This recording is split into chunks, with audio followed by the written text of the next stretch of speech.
In this section, we will look at how the IMF warned against further tax cuts and urged the government to reduce debt and address long-term challenges such as labor shortages, low productivity, and climate change. The IMF is an international organization that monitors the global economy and provides financial assistance to countries in need. It also gives advice on economic policies and reforms. The IMF has openly criticized the UK government over its plan for tax cuts, warning that the measures are likely to fuel the cost of living crisis. The IMF said the proposal was likely to increase inequality and add to pressures pushing up prices.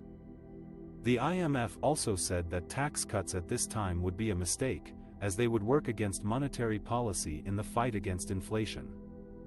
The IMF argued that any financial surpluses should be used to pay down government debt and rebuild fiscal buffers. The IMF also urged the government to address long-term challenges such as labor shortages, low productivity, and climate change. The IMF said that these issues require structural reforms and investments in infrastructure, education, skills, and innovation. The IMF's warnings were echoed by many leading economists, who described the tax cuts as a reckless gamble that would force the Bank of England to raise interest rates sharply to contain inflation. The tax cuts also sparked a market crash, with the pound plunging to a record low and bond yield soaring. The UK government defended its tax plans, saying they would help families and businesses deal with the energy shock and boost growth. The government also said it was committed to ensuring that debt falls as a share of GDP in the medium term.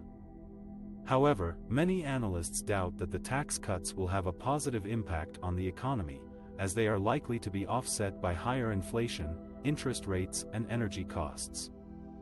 They also warn that the tax cuts will worsen public finances and leave less room for spending on public services and social welfare. In conclusion, the IMF has been very critical of the UK government's tax plans, saying they would worsen inflation, inequality, and debt. The IMF has advised the government to focus on reducing debt and addressing long-term challenges such as labor shortages, low productivity, and climate change.